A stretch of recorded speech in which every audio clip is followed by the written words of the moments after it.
দর্শক, আমাদের শরীরের সব মূল্যবান অঙ্গ প্রত্যঙ্গগুলোর মধ্যে সবচেয়ে গুরুত্বপূর্ণ কিন্তু আমাদের চোখ। পৃথিবীর রূপ, সৌন্দর্য, আলো এবং জীবনকে উপলব্ধি করবার জন্য চোখের ভূমিকা অপরিসীম। কিন্তু এই চোখের যত্নেই কিন্তু আমাদের সবচেয়ে বেশি অবহেলা। অনিয়মিত চক্ষু পরীক্ষা, কিছু বদ অভ্যেস এবং অজ্ঞতার কারণে আমাদের ছোট সমস্যাগুলো কিন্তু বড় জটিলতার আকারে রূপ নেয়। দর্শক, আপনাদের চোখের সুরক্ষা এবং সুস্থতা নিশ্চিত করবার লক্ষ্যেই আপনাদের সবাইকে আমন্ত্রণ জানাচ্ছি জিটিভি আয়োজিত হেলথ প্রোগ্রাম ডক্টরস চেম্বারে, পাওয়ার্ড বাই ইউনিডো ফার্মাসিউটিক্যালস লিমিটেড। আপনাদের সাথে আছি আমি ডক্টর মারজান।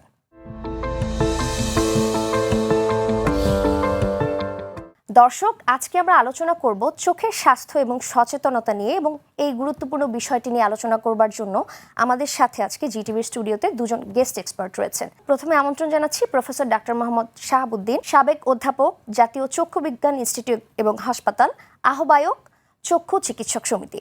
স্যার, আসসালামু আলাইকুম। আপনাকে অনেক অনেক স্বাগতম আমাদের আয়োজনে। কেমন আছেন? ধন্যবাদ, আমি ভালো আছি। দর্শক, আমাদের সাথে আরও আছেন প্রফেসর ডাক্তার জুন্নুরাইন নিউটন, সাবেক অধ্যাপক, জাতীয় চক্ষু বিজ্ঞান ইনস্টিটিউট এবং হাসপাতাল, সদস্য সচিব, চক্ষু চিকিৎসক সমিতি। আসসালামু আলাইকুম স্যার, আপনাকে অনেক অনেক স্বাগত আজকের আয়োজনে। কেমন আছেন? ধন্যবাদ, আলহামদুলিল্লাহ ভালো আছি, সুস্থ আছি। স্যার, আমরা তো আজকে আসলে চোখের সচেতনতা এবং চোখের সুস্বাস্থ্য নিয়ে আলোচনা করব, এবং চোখ তো আমাদের শরীরে আসলে অন্যতম গুরুত্বপূর্ণ দুটি অঙ্গ। প্রথমে স্যার একটু জানতে চাইবো, যেহেতু আমাদের দেশের জলবায়ু এবং অন্যান্য দেশের জলবায়ুর মধ্যে কিন্তু অনেকটা পার্থক্য আছে, আবহাওয়ার মধ্যে অনেক পার্থক্য আছে, তো আমাদের দেশের প্রেক্ষাপটে আপনারা চিকিৎসক হিসেবে কোন ধরনের চোখের সমস্যাগুলো বেশি দেখে থাকেন? আসলে আমাদের দেশে আমরা চোখের পাওয়ার জড়িত যে সমস্যা, রিফ্রেক্টিভ এরর আমরা যাকে বলি, এটা সব বয়সেই পাওয়া যায়, ছোট বয়সের থেকে। এবং তারপরেই ছানি, যেটাকে আমরা ক্যাটারাক্ট বা ছানি বলি, সেইটা। তারপরে চৌকোঠা, যেটা সহজ ভাষায় বলে কনজাংটিভাইটিস আমাদের ভাষায় আমরা বলি। তারপরে ডায়াবেটিস রোগীদের একটাই হয় ডায়াবেটিক রেটিনোপ্যাথি জটিলতা। চোখের প্রেশার জড়িত যে একটা রোগ, গ্লোকোমা বলি আমরা, যেটাতে অন্ধ হয়ে যায় মানুষ যদি সময় মতো চিকিৎসা না করে। এই রোগগুলাই সাধারণত একটু কমন দেখা যায় আর কি।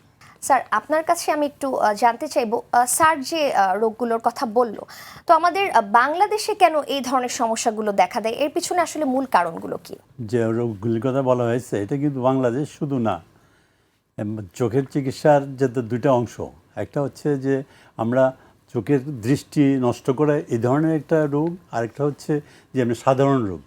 চোখের দৃষ্টি যেগুলি নষ্ট করে সেগুলিকে আমরা একটু ক্যাটাগরাইজ করতে পারি, ভাগ করতে পারি। যেমন বাচ্চাদের বেলায় কেমন হতে পারে এটা, আবার বড়দের বেলা হতে পারে। বাচ্চাদের দৃষ্টি নষ্ট এই ধরনের কিছু অসুখ আছে, যেমন কনজেনিটাল ক্যাটারাক্ট, যেটা বললো ডাক্তার জুন্নুরাইন নিউটন। গ্লোকোমা একটা রোগ আছে, চোখের চাপ বেড়ে যায়। তারপর থাকে স্কুইন্ট, টেরা হয়ে, বাচ্চাদের বেলায় এটা খুব কমন। তারপরে দেখা যায় যে বাচ্চারা একসময় ভিটামিন এ ডিফিসিয়েন্সির জন্য ক্যারোটোমেলসিয়া হতো, স্ট্যাফাইলোমা হয়ে যেত।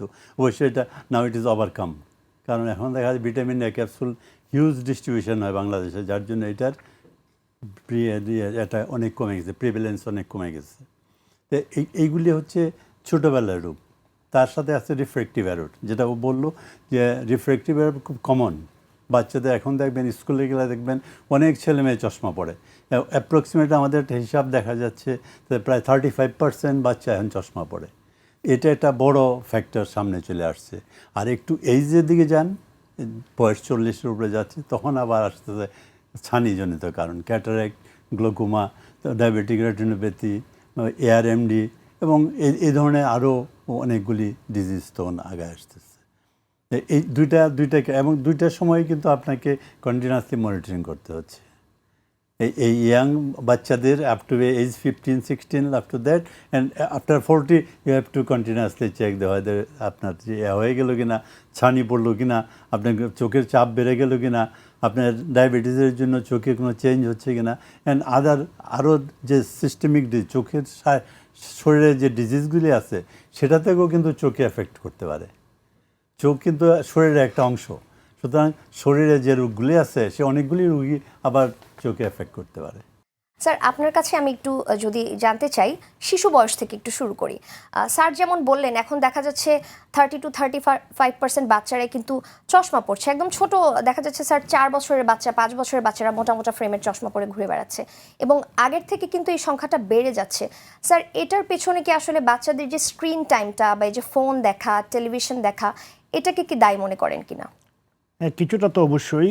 তাছাড়া জন্মগতও কিছু আছে, জেনেটিক কারণ, সেই কারণে হতে পারে।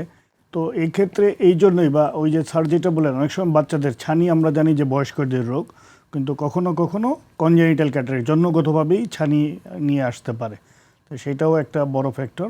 আর সেই জন্য আমাদেরকে আসলে খেয়াল করতে হবে বাচ্চাটা যে কি টিভি কাছ থেকে দেখতেছে কিনা, বা স্কুলে বোর্ড ফলো করতে পারতেছে কিনা, এই জিনিসগুলো আমাদের দেখা। চোখটা বাঁকা বা টেরা হয়ে গেল কিনা, এই জিনিসগুলো। অনেক সময় দেখা যায় যে গার্জিয়ান বুঝতে পারে না, স্কুল থেকে বলতেছে, টিচারদের কমপ্লেন আমাদের কাছে আসে, বলে যে স্যার আমি তো বুঝতে পারি নাই, টিচার বলতেছে যে ফলো করতে পারতেছে না। তখন তারা আমাদের কাছে আসে, এবং তখনও তারা একটা বাজে আছে যে মনে করে চশমা একবার পরলে আর মানে পড়তেই হবে সারা জীবন, এই জন্য চশমা দিতে প্রথম ছোট বাচ্চা, যেহেতুটুকু ছোট বাচ্চা চশমা কিন্তু নেসেসিটি যেহেতু আছে অবশ্যই লাগবে, না হলে অ্যামব্লায়োপিয়া যদি আমরা না দিই, সময় মতো চশমা না দিই, সেই জন্য অবশ্যই এটাতে আবার একটা অন্য ধরনের পার্মানেন্ট ড্যামেজ হয়ে যেতে পারে।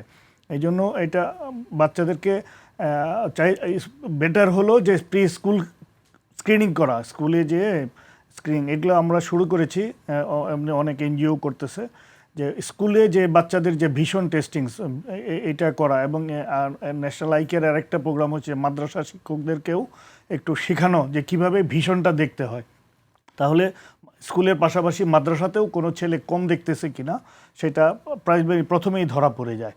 আর আপনি যেটা বললেন যে সেটা ঠিক আছে, স্ক্রিন টাইম অনেক বেশি হওয়াতে সেটাও একটা কারণ, এটাও একটা ফ্যাক্টর। স্যার, আপনার কাছে আমি একটু জানতে চাইবো যে ডায়াবেটিক রেটিনোপ্যাথি বলে যে আমরা চোখের একটা রোগ জানি, এবং অনেকেই কিন্তু এই সমস্যায় ভোগেন। এই ডায়াবেটিক রেটিনোপ্যাথি হলে আসলে কি কি ধরনের উপসর্গ থাকে? স্যার যেমন বাচ্চাদের একটা প্রি স্কুল স্ক্রিনিং এর কথা বলছিলেন, সেক্ষেত্রে নিশ্চয়ই ডায়াবেটিক রেটিনোপ্যাথির জন্য কোনো ধরনের পরীক্ষার প্রয়োজন আছে। উত্তরটা স্যার ছোট্ট একটা বিরতির পর নেব। ওকে, থ্যাংক ইউ। প্রিয় দর্শক, আপনারা দেখছেন ইউনিডো ফার্মাসিউটিক্যালস লিমিটেডের সৌজন্যে ডক্টর চেম্বার। ফিরছি ছোট্ট একটি বিরতির পর, আমাদের সঙ্গেই থাকুন।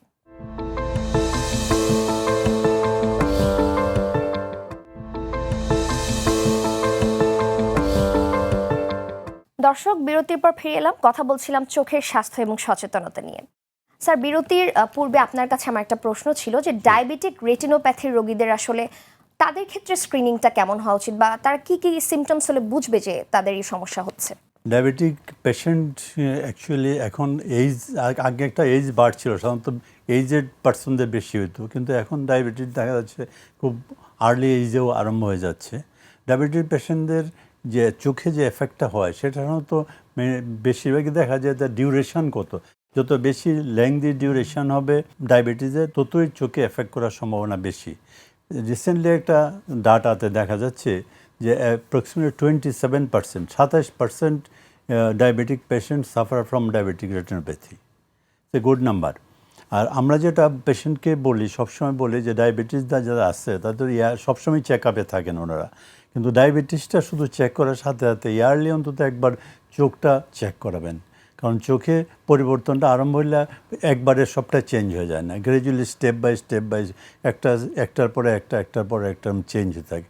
আর্লি ডিটেকশন হলে যেটা হয় আমরা চিকিৎসাটা দিতে পারি স্টেপ, কিন্তু যদি এক্সট্রিম পর্যায়ে চলে যায় তখন কিন্তু আর পার্মানেন্ট ড্যামেজ, একদম স্থায়ীভাবে ক্ষতিগ্রস্ত হয়ে যায়, তখন কিন্তু আপনি আর ওইভাবে ফিরে আনতে পারবেন না। ডায়াবেটিস কন্টিনিউয়াসলি কিছু কিছু ক্ষতি করে, কিন্তু সেটা আর্লি যত তাড়াতাড়ি আপনি এটাকে স্টপ করতে পারবেন সেটাই হলো এটার স্টপ করার অ্যাকচুয়ালি ভালো পন্থা। আমরা এই জন্য বলি যে যখনই সে চেক আপে যাবে, প্রত্যেকবার অনেক সময় চশমা বদলাতে গেলেও দেখবে একবার, অথবা ডায়াবেটিস 3 মাস পর পর ওনারা চেক করেন, বছরে একবার যখন ফাইনাল চেক আপ হয় তখন যেন চোখের পাওয়ারের সাথে সাথে ওনার চোখের ফান্ডাসটা, চোখে আর কোনো পরিবর্তন হচ্ছে কিনা ওটা দেখায় নেবেন। আর যারা অলরেডি মানে যাদের ডায়াবেটিক রেটিনোপ্যাথি আরম্ভ হয়ে গেছে তাদের একটু আর্লি চেক আপে যেতে হবে। তাদের যে পরিবর্তন, তাদের জন্য চিকিৎসা আছে, যেমন প্রথম থেকে একটা পর একটা চিকিৎসা দেওয়া হয়, শুধু একটু চেঞ্জের জন্য যেটা হয় আমরা বলি ডায়াবেটিসটাকে কন্ট্রোল রাখেন, তারপর না হলে আমরা লেজার দিই, তার না হলে ইঞ্জেকশন দিই, তা না হলে তারপরে আরও সার্জারির দিকে আমরা আস্তে আস্তে আগাতে হয়। যত দেরি হয় চিকিৎসাটা আসলে জটিল হয়ে যায়, তত বেশি নিয়মিত তার ফলো আপটা গুরুত্বপূর্ণ, লসটাও বেশি হয়ে যাবে। স্যার, আপনার কাছে আমি একটু জানতে চাই, আমরা কিন্তু খুব কমন দুইটা টার্ম শুনি, জন্মান্ধতা এবং বর্ণান্ধতা। এই সমস্যায় কিন্তু অনেকেই ভুগছেন, অনেকেই জানেন যে হয়তো এর কোনো চিকিৎসা নাই বা কখনো ভালো হবে না। বর্ণান্ধতার কারণে কিন্তু স্যার চাকরি জীবনে অনেকে ক্ষতিগ্রস্ত হচ্ছে বা খুব গুরুত্বপূর্ণ কোনো পদবিতে ইন্টারভিউ দিতে গেলে বাদ পড়ে যাচ্ছে। জন্মান্ধ বাচ্চার বাবা মায়ের কিন্তু আসলে দুশ্চিন্তার শেষ নেই। স্যার, আমি আপনার কাছে একটু জানতে চাই, এই জন্মান্ধতা বা বর্ণান্ধতার কি আদৌ কোনো চিকিৎসা আছে কিনা? এটা ডিপেন্ড করে কতটুক বা বর্ণ যেটা অন্ধ, এটা আসলে কালার ব্লাইন্ড যারা, আর এটা আসলে কিউরেবল না। তো সেই ক্ষেত্রে সব সে পারবে, উনি পারবে না তা না। যেমন লাল বা কয়েকটা, যেমন আপনি ড্রাইভ করতে গেলে আপনাকে সিগন্যাল চিনতে হবে, রেড লাইট, গ্রিন লাইট, কাজে এটা আপনার জন্য জরুরি ড্রাইভিং লাইসেন্স পাওয়ার ক্ষেত্রে। অথবা চিকিৎসা বা এরকম পেশা আছে, চিকিৎসককেও হতে পারবে, কিন্তু যদি আপনি সার্জারি করেন সেক্ষেত্রে আপনি যদি লাল রং চিনতে না পারেন তাহলে তো ব্লিডিং হলে আপনি সার্জারির সময় বুঝতে পারবেন না।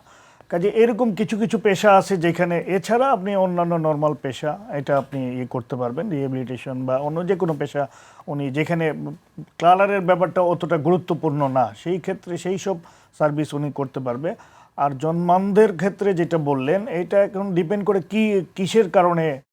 অনেকগুলা কারণ আছে জন্মান্ধের। যদি কর্নিয়াল ওপাসিটির কারণে হয়ে থাকে সেই ক্ষেত্রে আমরা ক্যারাটোপ্লাস্টি বা কর্নিয়া চেঞ্জ করতে পারি, কিন্তু রেটিনা বা অন্য ক্যাটারেক্ট যদি হয় একটা জন্মের সময়, যদি সেটা আবার সার্জারি করলে কিছু আছে অ্যাভয়েডেবল ব্লাইন্ডনেস, আমরা এটাকে চিকিৎসা দিয়ে ভালো করা যাবে। আর কিছু আছে যে এটার উপায় নাই, যে তখন তো আর কিছু করার থাকে না। একেবারে অন্ধ না হলেও যদি একেবারে কিছু দেখে, সেক্ষেত্রে আমরা বলি যে কিছু ডিভাইস আছে, লো ভিশন এইড বা লো ভিজুয়াল এইড, এই টেলিস্কোপ বা এরকম ম্যাগনিফাইং গ্লাস দিয়ে তাদেরকে চলাচলের জন্য কিছু ব্যবস্থা, বা জন্মান্ধ হলে আমরা জানি যে ওই যে শিক্ষার জন্য ব্রেইল পদ্ধতি বা এরকম, তাকে তখন তাদের পুনর্বাসনটাই বেশি জরুরি। যদি কিছু করার না থাকে সেই ক্ষেত্রে আমরা পুনর্বাসনের দিকে, এই যে বললাম যে লো ভিশন এইড অথবা ব্রেইল সিস্টেমে কিছু লেখাপড়া, সে তাকে অন্যভাবে শিক্ষিত করা বা ওইভাবে করতে হবে আর কি। স্যার, আমাদের দেশে আরেকটা খুব কমন সমস্যা কিন্তু ক্যাটারাক্ট বা চোখে ছানি পড়া। ছানি পড়ার কিন্তু স্যার আমরা জানি অনেক আধুনিক চিকিৎসা বেরিয়েছে।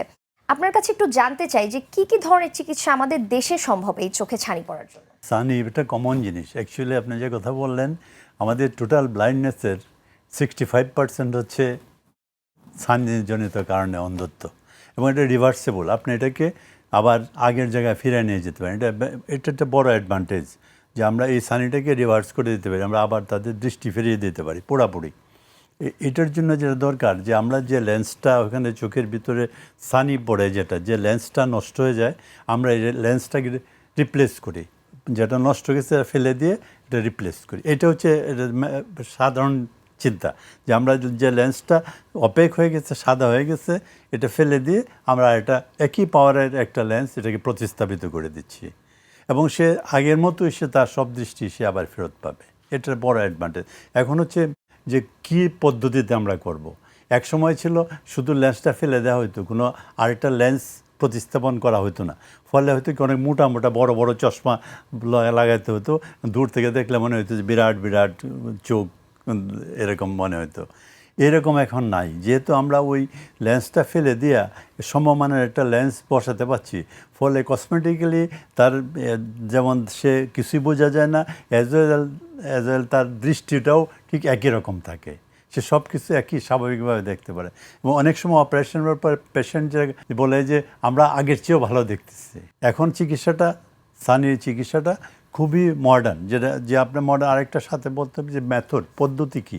আগে ম্যানুয়ালি ছিল, এখন ফেকো সার্জারি হয়, ফেকো সাহায্যে করা হয়, আরও লেজার এইডেড করা যেতে পারে। এই সবগুলি পদ্ধতি কিন্তু আমাদের দেশে অ্যাভেলেবল, কিন্তু এটা আবার কস্টিংগুলি ডিফারেন্স হবে, যেহেতু আপনার বেশি ডিভাইস ইউজ করতে যাচ্ছেন। ধন্যবাদ স্যার। স্যার, আমাদের দেশে যেটা একটা কমন সমস্যা হয়, অসুখ হলে আসলে রোগীরা বুঝে উঠতে পারে না যে কোথায় যাবে চিকিৎসা নিতে। এক এক জায়গায় দৌড়াদৌড়ি করে, হয়তো এক ছাদের নিচে সব চিকিৎসা পাওয়া যায় না। তো সেক্ষেত্রে স্যার, এই যে চোখের যে সমস্যাগুলো বা আপনারা যে আধুনিক চিকিৎসাগুলোর কথা বলছেন, আপনারা তো স্যার চক্ষু বিজ্ঞান ইনস্টিটিউটে কর্মরত ছিলেন, তো এইখানে আসলে ঢাকায় বা এই যে সরকারি ইনস্টিটিউটগুলোতে এই চিকিৎসাগুলোর অ্যাভেলেবিলিটি কেমন? রোগীরা গেলে কি এখানে এক ছাদের নিচে সব চিকিৎসা পাবে কিনা? আসলে ঢাকায় তো আমাদের অ্যাপেক্স ইনস্টিটিউট হলো জাতীয় চক্ষু বিজ্ঞান ইনস্টিটিউট। এখানে সব চিকিৎসা, চশমা থেকে রিফ্রেক্টিভ এরর থেকে শুরু করে স্বাভাবিক চোখের যে দেখা প্লাস ছানি অপারেশন সম্পূর্ণ বিনামূল্যে করা হয়, লেন্সের দাম সহ। এখানে শুধু আপনি 10 টাকা দিয়ে একটা টিকিট করবেন, এবং মেজরিটি ক্ষেত্রে আমরা যে অপারেশনের পরে যে ড্রপ দিতে হয় সেই ড্রপগুলো আমরা এখান থেকে দিয়ে দিচ্ছি। তো এছাড়া আরও আমাদের যে মেডিকেল কলেজগুলো আছে সেই মেডিকেল কলেজ সরকারি লেভেলে আমি বলতেছি, মেডিকেল কলেজগুলো লেভেলেও সবখানে ছানি অপারেশন হচ্ছে। এছাড়া ঢাকার কিছু প্রাইভেট বড় হসপিটাল আছে, ইস্পাহানি ইসলামিয়া এই hospital, Bangladesh eye hospital, private সেক্টরে কিছু আছে, ওনারা করতেছেন। প্লাস এনজিওরা কিছু কাজ করতেছে, এনজিওরা অনেক ধরনের।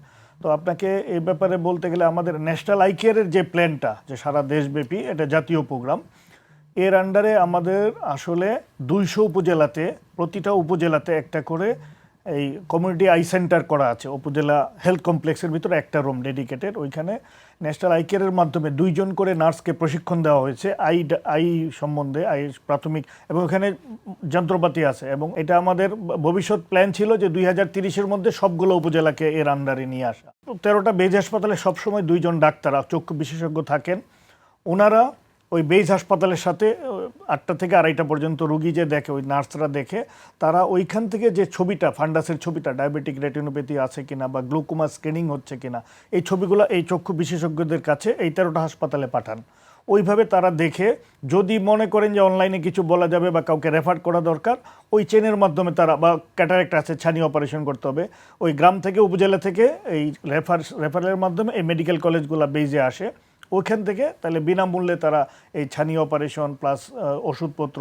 স্যার যেমন বললেন যে আসলে 2030 সালের মধ্যে বা আপনাদের একটা টার্গেট আছে এই আধুনিক চিকিৎসার পরিমাণটা বাড়ানোর, বা আমরা যেহেতু আজকে চোখের সচেতনতা নিয়ে কথা বলছি, তো সেক্ষেত্রে স্যার সচেতনতা সৃষ্টির জন্য আপনারা চিকিৎসকরা এবং গণমাধ্যম একসাথে হয়ে আসলে কি কি উদ্যোগ নিতে পারেন যাতে মানুষ আরো বেশি সচেতন হয়? স্যার উত্তরটা ছোট্ট একটা বিরতির পর শুনবো। Thank you. দর্শক, ইউনিডো ফার্মাসিউটিক্যালস লিমিটেডের সৌজন্যে দেখছেন ডক্টরস চেম্বার। ফিরছি ছোট্ট একটি বিরতির পর, আমাদের সঙ্গেই থাকবেন।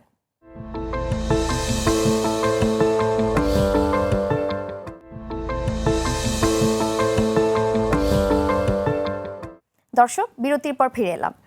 স্যার, আপনার কাছে আমি একটু জানতে চাই যে আপনারা চিকিৎসকরা এবং গণমাধ্যম একসাথে হয়ে আসলে কি কি ধরনের উদ্যোগ নিতে পারেন যাতে আমাদের দেশের মানুষ তাদের চোখের যত্নে আরো বেশি সচেতন হয়? আমাদের মানুষকে যেটা জানানো দরকার অ্যাকচুয়ালি যে ট্রিটেবল চিকিৎসা করা যায়। আমাদের গ্রামের লোকদের একটা ধারণা যে বয়স হইলে একটু কম দেখবে, এটা সে ধরেই নেয়, অথচ তার কিন্তু জানা নাই যে অপারেশন করলে সে আবার দেখতে পাবে। সে দেখা যায় হাতে ধরে ধরে হাঁটতেছে, বুড়ি সব আসতেছে, কিন্তু তারা যে অপারেশন করে দেখবে এই জিনিসটা তাদেরকে বোঝানোই যায় না, তারা এটা মেনে নিতে চায় না। এই এক ধরনের গ্রুপ। আরেকটা গ্রুপ আছে যে 40-এর পরে সাধারণত সবারই চশমা লাগে কাছে পড়তে গেলে, কাছে দেখে না, সুই সুতা লাগাতে পারে না, সূক্ষ্ম কাজ করতে পারে না। আমরা যতই বলি যে তোমাকে চশমালে দেখবা, কিন্তু সে এটা নিতে চায় না 2টা কারণে।